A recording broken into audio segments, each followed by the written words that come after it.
10 محرم الحرام کو کربلا کا واقعہ رونما ہوا تو اس موسم میں اطراف و اکناف عالم میں اس حوالے سے بات ہوتی ہے، ذکر کیا جاتا ہے۔ اہل محبت حضرت امام حسین رضی اللہ تعالی عنہ کے حضور خراج عقیدت اور خراج محبت پیش کرتے ہیں۔ یہ حق و باطل کا معرکہ تھا، جھوٹ اور سچ کا مقابلہ تھا، ظلم اور عدل کا ٹکراؤ تھا، خیر اور شر کی لڑائی تھی، دو نظریات کا تصادم تھا۔ ایک طرف امام حسین رضی اللہ تعالی عنہ اور ان کے 72 جانثار تھے، اور دوسری طرف یزید اپنی تمام تر قوت کے ساتھ موجود تھا۔ حضرت امام حسین رضی اللہ تعالی عنہ سے مسلسل آخری وقت تک بیعت کا اسرار رہا، اور آپ آخری سانس تک یزید کی بیعت سے انکار کرتے رہے۔ حضرت امام حسین رضی اللہ تعالیٰ عنہ لڑائی کے لیے نہیں آئے تھے، ورنہ خواتین اور بچے ساتھ لانے کا کوئی مقصد نہیں تھا۔ آلات حرب و ضرب بھی نہیں تھے۔ عرب جو اپنے ساتھ سفر پہ معمول کی تلواریں اور اسلحہ جات رکھتے ہیں وہی تھے، اور آپ کو پیشکش بھی کی گئی۔ ترماح بن عدی بن حاتم نے، یہ حاتم تائی کا پوتا تھا، کہا کہ آپ میرے ساتھ ہمارے علاقے میں چلے جائیں۔ جب مختلف بادشاہوں نے عرب پر قبضہ کیا تو ہمارے قبائلی علاقے اس وقت بھی ان سے محفوظ رہے۔ ہم آزاد قبائل ہیں، میں چند دنوں میں آپ کی پشت پر 30,000 کا لشکر کھڑا کر دوں گا جو جانثار ہوگا۔ لیکن حضرت امام حسین رضی اللہ تعالیٰ عنہ نے ترماح بن عدی کی اس پیشکش کو قبول نہیں کیا اور آگے بڑھے۔ دشت نینوا میں، جسے دشت کربلا بھی کہتے ہیں، حر بن یزید ریاحی 500 سواروں کو ساتھ لے کر کے حضرت امام حسین کو محصور کر دیتا ہے، اور پھر یزید کا لشکر وہاں جمع ہونا شروع ہو جاتا ہے۔ 22,000 یا 30,000 کا لشکر امام حسین رضی اللہ تعالی عنہ کے اطراف میں لگا دیا گیا۔ 3 دن تک اس خانوادے کے لیے پانی بند کر دیا گیا۔ پانی کے بغیر تو انسان کی زندگی معطل ہو جاتی ہے، اور 3 دن کی مسلسل پیاس، اور پیاس میں بلکتے 6 ماہ کے بچے، خواتین اور بوڑھے۔ لیکن عزیمت کی راہوں کے یہ مسافر کسی صورت بھی یزید سے بیعت کرنے پہ آمادہ نہ ہوئے۔ یہ ایک ہیلا تھا کہ پانی بند کریں گے، بچے بلکیں گے، خواتین بے چین ہو جائیں گی تو یہ مجبور کر دیے جائیں گے۔ لیکن کہا تم جو کرنا ہے کرو۔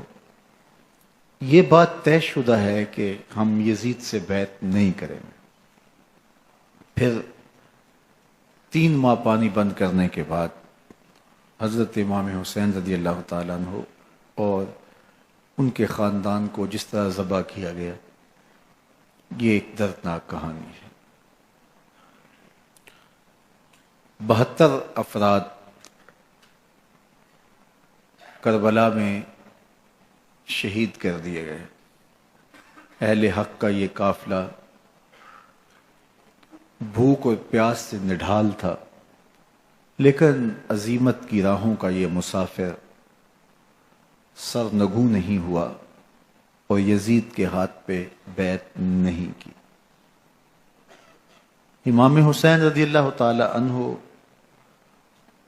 آپ کے بیٹے، بھائی، بھتیجے، بھانجے، اعیان و انصار، محبین شہید کر دیے گئے۔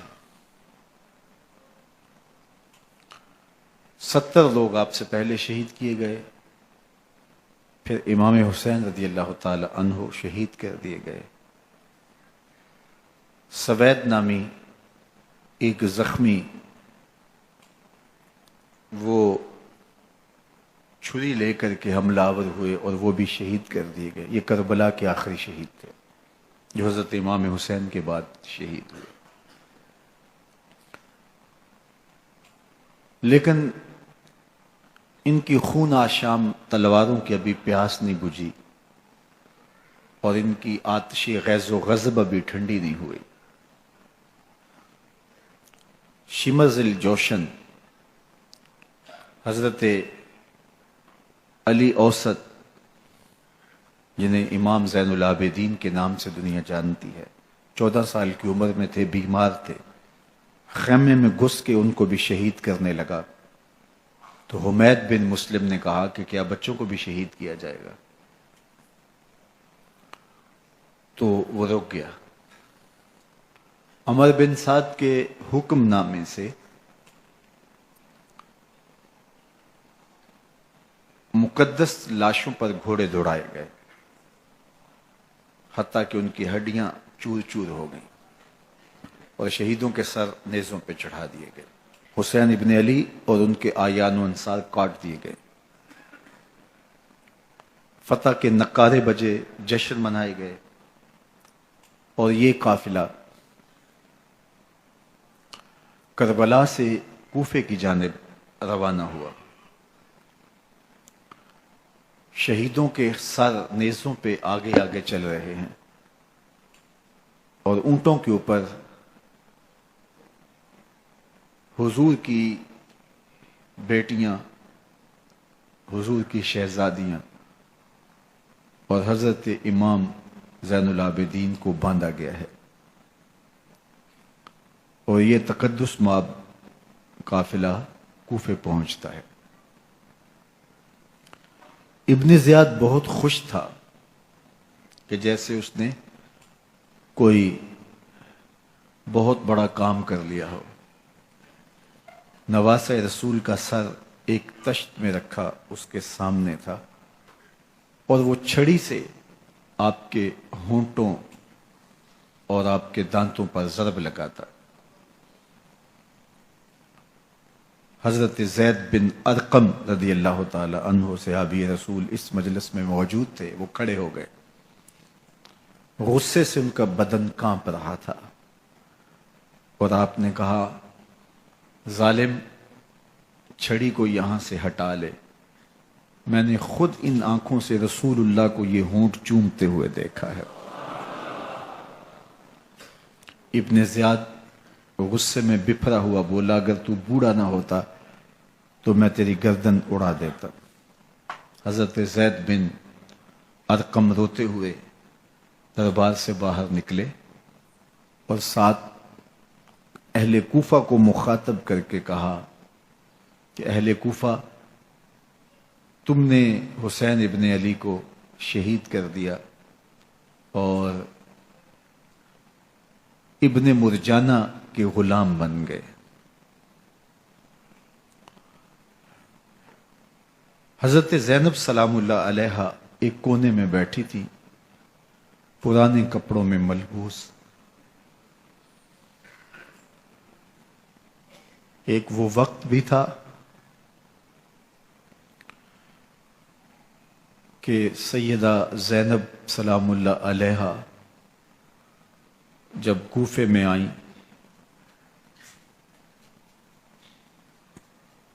سیدنا علی المرتضیٰ کے زمانے میں، ان کے دور خلافت میں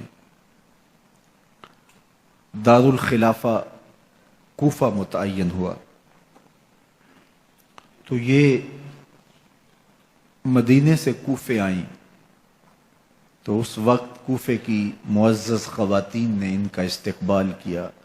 خلیفۃ المسلمین کی شہزادی، رسول اللہ کی بیٹی سیدہ فاطمہ الزہرا کا عکس حضرت زینب سلام اللہ علیہا کوفے میں داخل ہوئیں.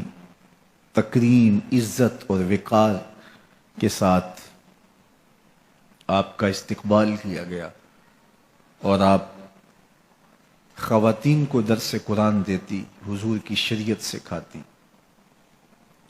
اور آج وہی کوفہ ہے، وہی دیوار و در ہے، اور وہی زینب ہے، اور آج زینب کے ساتھ حسین ابن علی کا کٹا ہوا سر ہے۔ پرانے کپڑوں میں ملبوس حضرت زینب سلام اللہ علیہ آج اسی کوفے میں داخل ہوئی ہیں۔ دارالامارت کے ایک کونے میں تشریف فرما ہے کہ ابن زیاد پوچھتا یہ خاتون کون ہے؟ حضرت زینب خاموش رہی۔ اس نے دوسری مرتبہ پوچھا، آپ پھر خاموش رہی۔ تیسری مرتبہ پوچھا، آپ پھر خاموش رہی۔ پھر ایک لونڈی نے بتایا یہ زینب بنت علی ہیں۔ تو اس کے سامنے حضرت امام حسین کا کٹا ہوا سر پڑا تھا، اور وہ حضرت زینب سے مخاطب ہو کے کہنے لگا کہ اللہ نے تمہیں شکست دی اور یزید بن معاویہ کو فتح عطا کی۔ تو حضرت زینب سلام اللہ علیہ پھر دربار ابن زیاد میں ایک خوبصورت خطبہ عطا کیا۔ زینب بول رہی تھی، لگ رہا تھا مولا کائنات بول رہے ہیں۔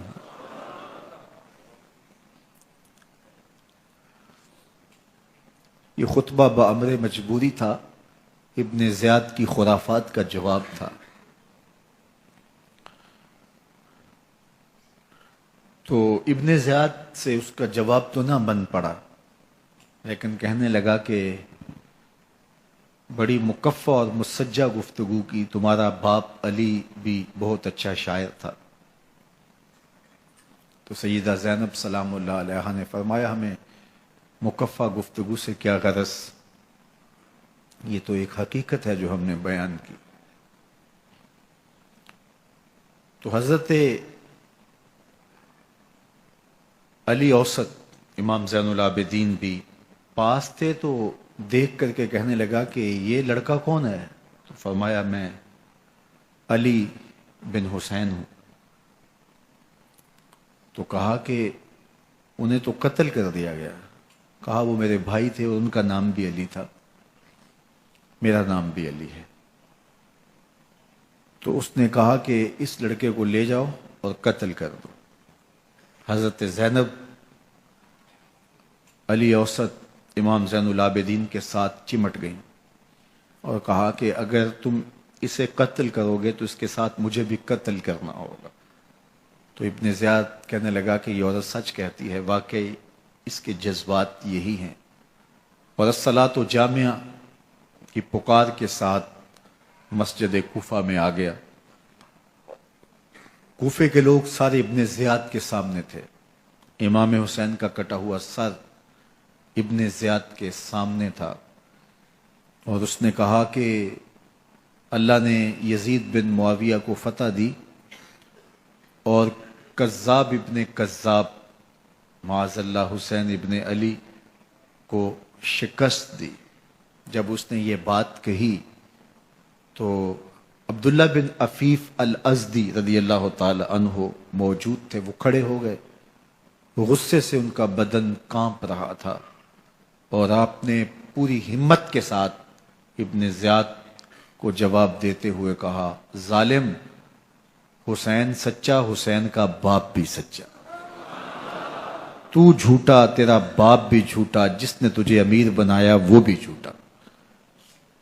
تو ابن زیاد نے جب اپنے بارے عبداللہ بن عفیف سے یہ بات سنی تو اس نے حکم دیا کہ ان کا سر کاٹ دیا جائے، اور پھر حضرت عبداللہ ابن عفیف رضی اللہ تعالی عنہ کو شہید کیا گیا اور ان کی لاش کو سولی چڑھا دیا گیا۔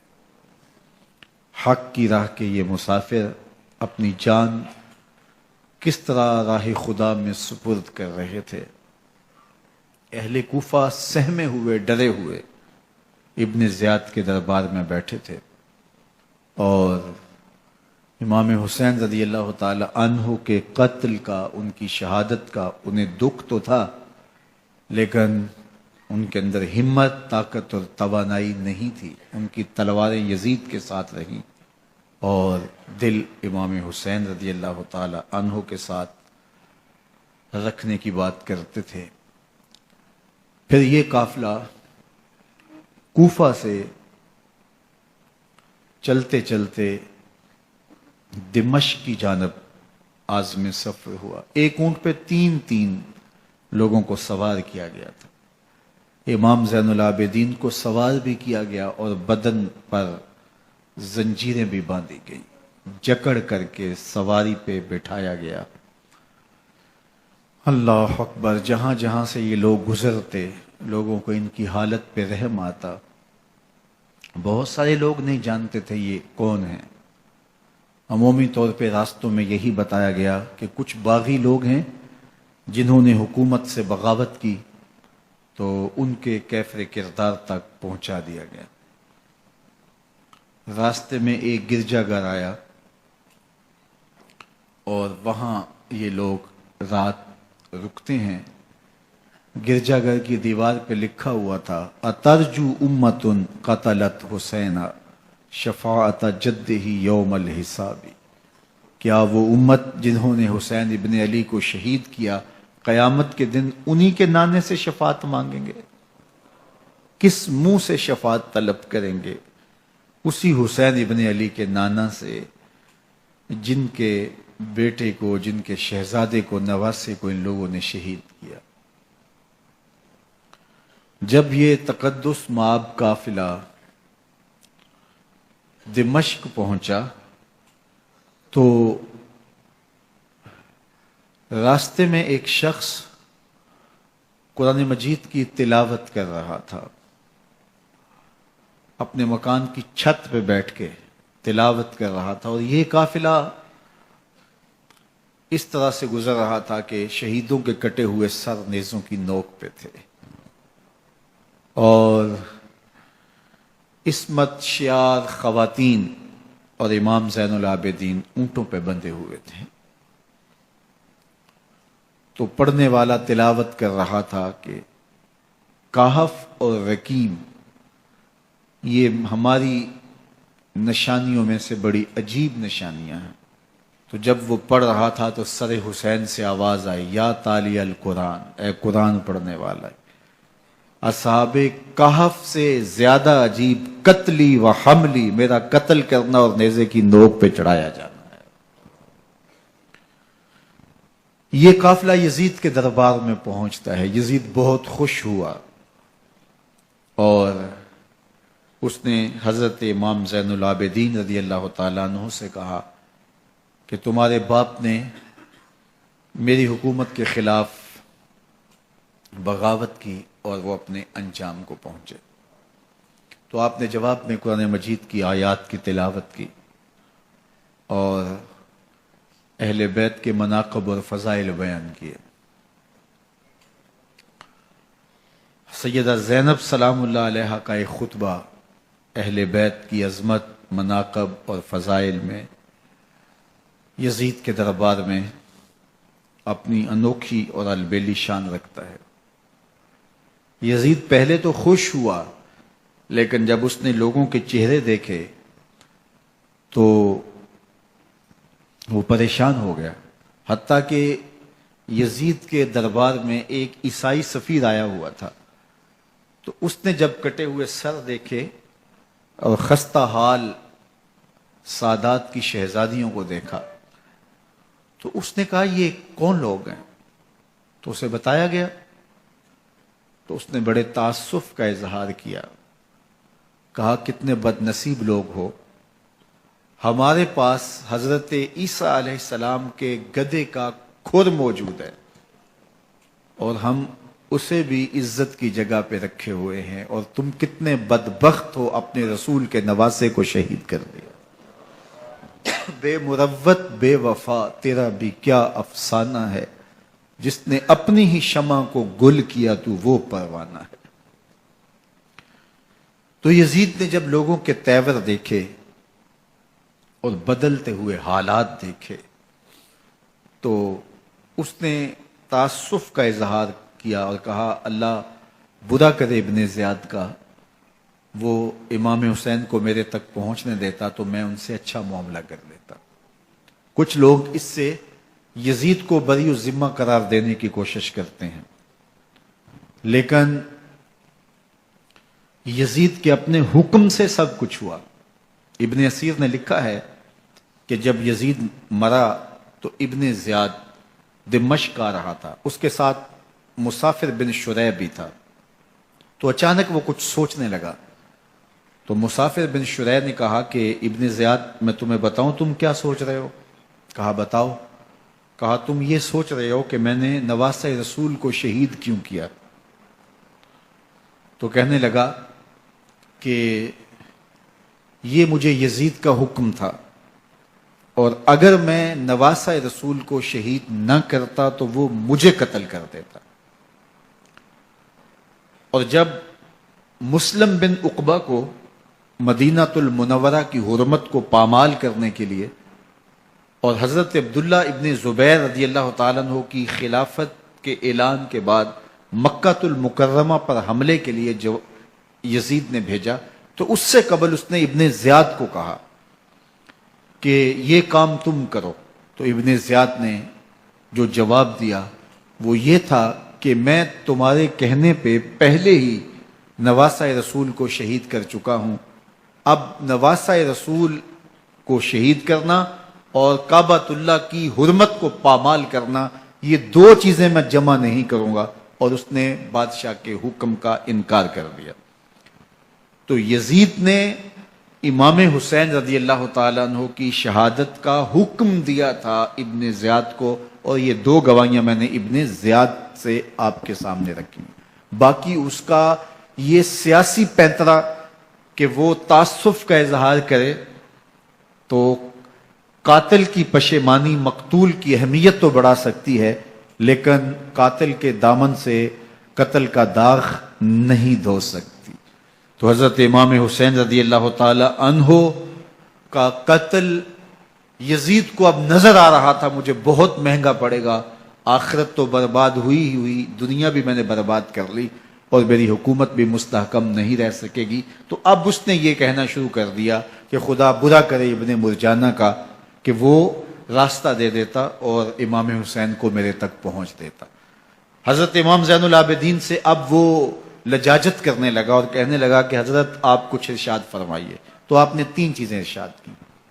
آپ نے فرمایا ایک تو ہمیں خیریت سے مدینے بھیج دو، اور دوسری بات کہ قاتلان حسین کو ان کے کیفر کردار تک پہنچاؤ، اور تیسری بات مجھے دمشق کی جامع مسجد میں خطبہ جمعہ کی اجازت دو۔ اس نے کہا کہ خطبہ جمعہ کی اجازت بھی دیتا ہوں، آپ کو خیریت سے مدینہ المنورہ بھی روانہ کر دیا جائے گا، لیکن قاتلان حسین کو کیفر کردار تک پہنچانا یہ میرے بس میں نہیں ہے، یہ ممکن نہیں ہے۔ اب مجھے بتائیے، حاکم وقت ہو اور اتنا بڑا سانحہ اور واقعہ ہو گیا ہو، تو وہ وہیں کھڑے کھڑے معذرت کر لے کہ یہ اس بات کو رہنے دو، تو اس کا مطلب سمجھنے میں کسی بھی باشعور شخص کو دیر نہیں لگتی۔ اسے چاہیے تھا کہ وہ کہتا کہ میں اس کی تحقیق کروا کے جو بھی مجرم ہے وہ کیفر کردار تک پہنچے گا، اور آپ نہ بھی کہتے تو یہ میں کرتا چونکہ میں حاکم وقت ہوں۔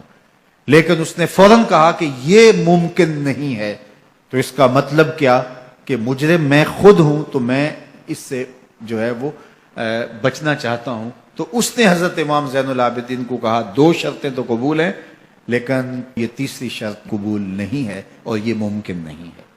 تو یہ واضح اس بات کا اشارہ ہے کہ یزید کے حکم سے، اس کی منشا سے اور اس کے کہنے سے حضرت امام کو شہید کیا گیا، اور اس نے حضرت امام حسین رضی اللہ تعالی عنہ کے مبارک لبوں پر چھڑیاں بھی ماری اور آپ کے دانتوں پر ضربیں لگائیں چھڑیوں کی۔ وہ تو ایک صحابی وہاں موجود تھے جو کھڑے ہو گئے، انہوں نے کہا ایفا حاضل قدیب ان ہاتین الشفتین، ان ہونٹوں سے چھڑی ہٹا لے، میں نے ان آنکھوں سے رسول اللہ کو یہ ہونٹ چومتے ہوئے دیکھا ہے۔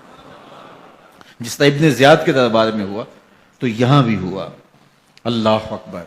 تو یزید اپنے تئیں خوش تھا، لیکن لوگوں کے احتجاج کی سکت نہیں لا سکتا تھا کہ نواسہ رسول کو شہید کر دیا گیا، تو وہ یوں اپنی بات کو چھپانا چاہتا تھا، اور بات ابن مرجانہ ابن زیاد پہ ڈالنا چاہتا، لیکن ابن زیاد کہتا ہے کہ اگر یزید کے کہنے پہ میں امام حسین کو قتل نہ کرتا تو میں قتل کر دیا جاتا، اور میں غزوہ کعبہ اور قتل امام حسین دونوں کو جمع نہیں کر سکتا، لہٰذا اب میں یزید کا یہ حکم نہیں مانوں گا، اس نے پہلے مجھ سے بہت بڑی زیادتی کروائی ہے۔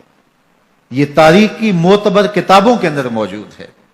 اب یزید نے کہا دو باتیں مان لیتا ہوں، آپ کو مدینہ المنورہ بھی رخصت کر دیتے ہیں، اور دوسرا آپ کو مسجد دمشق میں خطبہ کی اجازت بھی دیتے ہیں۔ اللہ اکبر، یہ وقتی تصرف تھا اس کا، ورنہ یہ کون ہے اجازت دینے والا؟ منبر تو حسین ابن علی کے نانے کا ہے۔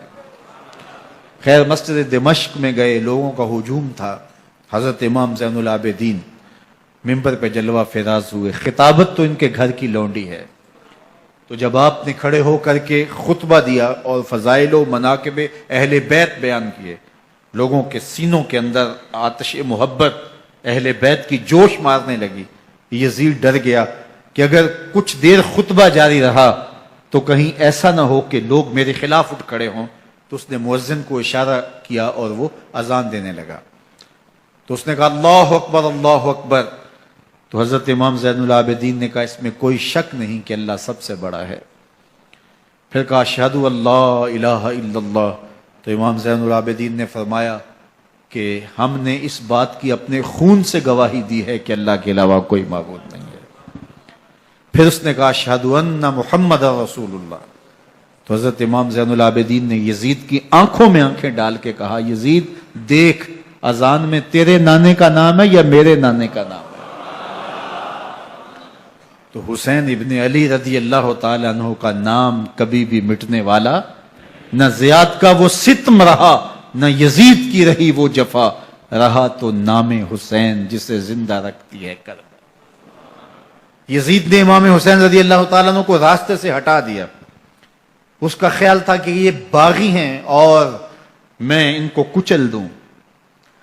حضرت امام حسین شہید کر دیے گئے، ان کا خاندان شہید کر دیا گیا۔ صرف 14 سال کے امام زین العابدین رضی اللہ تعالی عنہ اس حادثے میں، اس واقعہ میں جو ہے وہ بچے، اور سب سے زیادہ دکھ اپنی آنکھوں سے انہوں نے دیکھے، کربلا کا منظر بھی دیکھا، کوفے کا دارالعمارہ بھی دیکھا، اور دمشق کا دربار یزید بھی دیکھا، اور پھر یہاں سے مدینے پہنچ کر اہل مدینہ سے جو سامنا ہوا امام زین العابدین نے وہ لمحے بھی دیکھے۔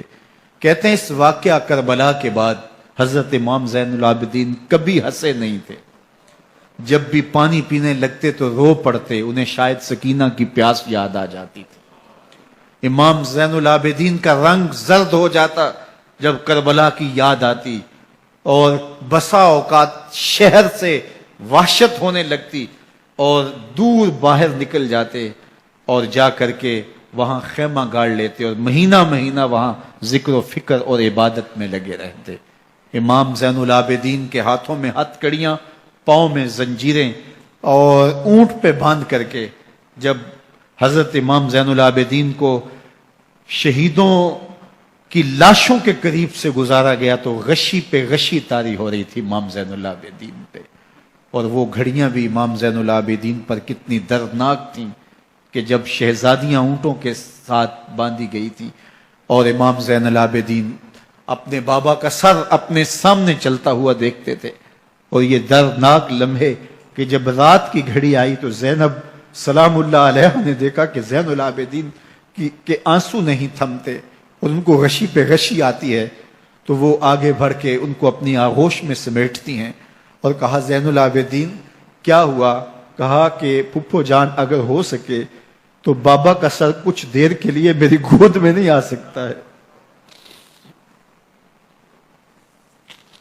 وہ وقت بھی امام زین العابدین پہ آتا ہے جب زخم اور درد اور دکھ حد سے تجاوز کرتے ہیں تو زین العابدین مدینہ کی طرف منہ کر لیتے ہیں اور حضور کی بارگاہ میں ہوا کے ہاتھوں پیغام بھیجتے ہیں، ان نلتا یا ریح الصبا یوما الی ارض الحرم بلغ سلامی روزتن فیہ النبی المحترمی یا رحمت للعالمین ادرک لزین العابدی محبوس عید الظالمی فی الموکب والمزدحمی۔ امام زین العابدین نے یہ سارا دردناک منظر اپنی آنکھوں سے دیکھا اور یہ سارے دکھ سہے۔ امام زہری کہتے ہیں کہ ولید کے زمانے میں دوبارہ امام زین العابدین کو پکڑ لیا گیا اور ان کے ہاتھوں میں دوبارہ ہتھ کڑیاں اور پاؤں میں بیڑیاں ڈال دی گئیں۔ میں ملنے گیا تو جو ہی امام کے ہاتھوں میں ہتھ کڑیاں دیکھی تو میرا دل ڈولنے لگا اور میری آواز گلے میں دب گئی اور آنسو تھے کہ تھمتے نہیں تھے۔ تو امام زین العابدین نے مجھے دیکھا تو مجھے تسلی دیتے ہوئے کہا زہری کیا ہوا تمہیں؟ تو میں نے کہا حضرت کربلا میں تھوڑے دکھ دیکھے تھے اور اب یہ حالت مجھ سے دیکھی نہیں جا رہی۔ تو امام زین العابدین نے ان زنجیروں کو اور ان ہتھ کڑیوں کو جن سے آپ جکڑے گئے تھے جھٹکا دیا، لوہے کی زنجیریں ٹوٹ گئیں۔ کہا زہری ہم اللہ کی تقدیر پہ راضی ہے ورنہ یہ زنجیریں کیا ہوتی ہیں۔ امام زین العابدین کو اللہ نے عزتوں سے نوازا تھا، ہر دور کے حاکم وقت ڈرتے تھے اور ان کی عزت سے حسد کرتے تھے۔ ولید بن عبد الملک بنو امیہ کا بڑا تگڑا حکمران گزرا ہے۔ ایک دن طواف کرتے کرتے حجر اسود کے سامنے آیا اور اس کے دل میں آیا کہ میں حجر اسود کو بوسہ کروں، لیکن رش اتنا تھا کہ آگے بڑھنے کی ہمت نہ ہوئی اور پیچھے ہٹ کے کھڑا ہو گیا کہ رش کم ہوتا ہے تو میں حجر اسود کو چومتا ہوں۔ اتنے میں امام زین العابدین رضی اللہ تعالی عنہ وہ بھی طواف کرتے کرتے حجر اسود کے قریب آئے، ایک لمحے کے لیے توقف کیا، لوگوں نے راستہ چھوڑ دیا۔ امام زین العابدین آگے بڑھے، حجر اسود کو چوما، پھر آگے بڑھ گئے۔ ولید بن عبد الملک کو بڑا غصہ آیا کہ لوگوں نے میرے لیے تو راہیں نہیں چھوڑی اور زین العابدین کے لیے راہیں چھوڑ دی ہیں۔ تو وہ اپنے درباری شاعر کو، فرزدق کو جو اس کے ساتھ کھڑا تھا، اس کو پوچھتا ہے من ھذا، یہ کون ہے؟ حالانکہ اسے پتا تھا یہ امام زین العابدین ہے۔ بعض اوقات سوال تفہیم کے لیے کیا جاتا ہے، سمجھنے کے لیے کیا جاتا ہے، اور بعض اوقات سوال تحقیر کے لیے کیا جاتا ہے۔ جس طرح کسی شخص کو آپ پسند نہ کرتے ہو اور وہ کوئی کام کرے تو آپ کہتے ہیں یہ کون ہے، یہ کون ہے؟ تو اس نے کہا من ھذا، یہ کون ہے؟ اب فرزدق شاعر تھا اور درباری شاعر تھا، اسے اچھی طرح پتا تھا کہ من ھذا سے بادشاہ کیا سننا چاہتا ہے، لیکن آج اس کی غیرت ایمانی جاگی۔ بادشاہ نے کہا من ھذا، یہ کون ہے؟ تو فرزدق نے بادشاہ کی آنکھوں میں آنکھیں ڈال کے کہا بادشاہ تو نہیں جانتا یہ کون ہے؟ اس کو تو بطحا کے سنگ ریزے بھی جانتے ہیں، اس کو تو زمین والے بھی جانتے ہیں، آسمان کے فرشتے بھی جانتے ہیں۔ یہ فاطمہ کا بیٹا ہے، یہ علی کا شہزادہ ہے، یہ رسول اللہ کا نواسہ ہے۔ تیرا من ھذا کہنا اس معرفہ کو نکرا نہیں کرے گا، یہ کل بھی معرفہ تھا، یہ آج بھی معرفہ ہے۔ کھڑے کھڑے امام زین العابدین کی شان میں ایک طویل قصیدہ لکھ دیا۔ بادشاہ تو اس سے کچھ اور سوچ رہا تھا، الٹ ہو گیا، اس نے ایک فرزدق کو جیل میں ڈال دیا۔ امام زین العابدین کو پتا چلا آپ نے اشرفیوں کی 2 تھیلیاں خادم کے ہاتھ بیچی، کہ ہماری وجہ سے تمہارے اوپر یہ افتاد پڑی ہے۔ تو اس نے تھیلیاں قبول کی، چوما آنکھوں سے لگائیں اور پھر خادم کے ہاتھ میں دیتے ہوئے کہا امام کو میرا سلام دے دینا اور کہنا حضرت ساری زندگی نے ٹگوں کے لیے، ان پیسوں کے لیے، اشرفیوں کے لیے شاعریاں کی ہیں، یہ جو میں نے قصیدہ لکھا ہے آپ کے نانا کی شفاعت کے لیے لکھا ہے۔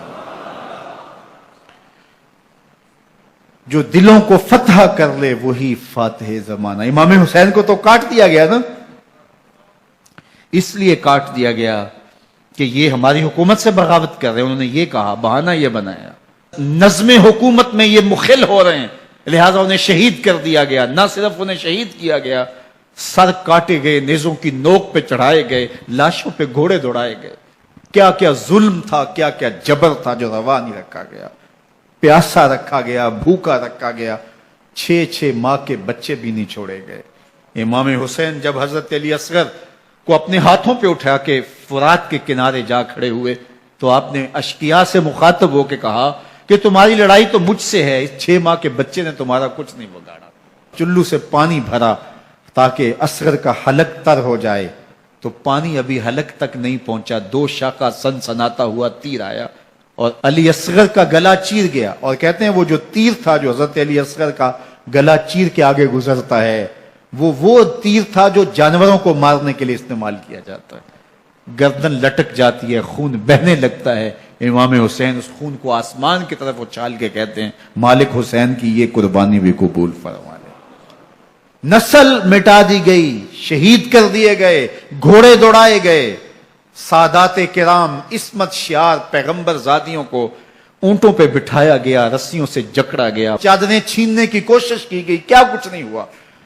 تاریخ دردناک ہے، اور یہ پیغمبر کے ماننے والوں نے، کلمہ پڑھنے والوں نے یہ سب کچھ کیا۔ بے مروت، بے وفا، تیرا بھی کیا افسانہ ہے، جس نے اپنی ہی شمع کو گل کیا تو وہ پروانہ ہے۔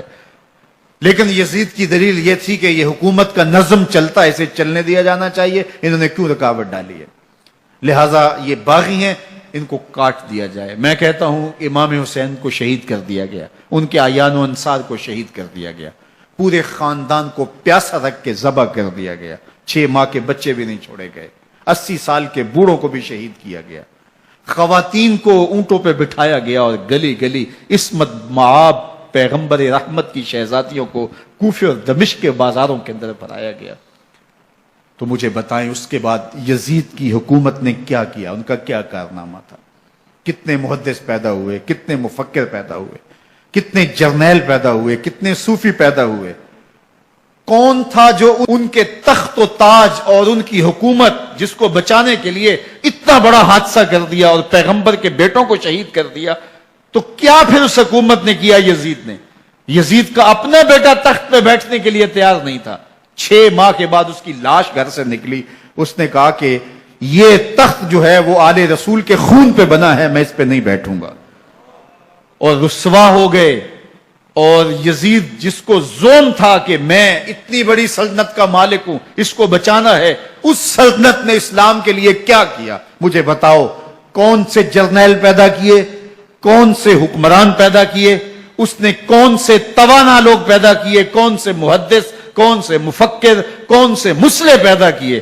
اور جس خاندان کو کاٹ دیا گیا، صرف ایک 14 سال کا علی اوسط زین العابدین بچا۔ اور ذرا حسین ابن علی کی نسل دیکھو، جعفر صادق کس نسل سے ہیں، باقر العلوم کس نسل سے ہیں، حضرت غوث اعظم کس کے شہزادے ہیں، حضرت داتا گنج بخش علی حجویری کس کے بیٹے ہیں، اور حضرت معین الدین چشتی اجمیری کس کے بیٹے ہیں؟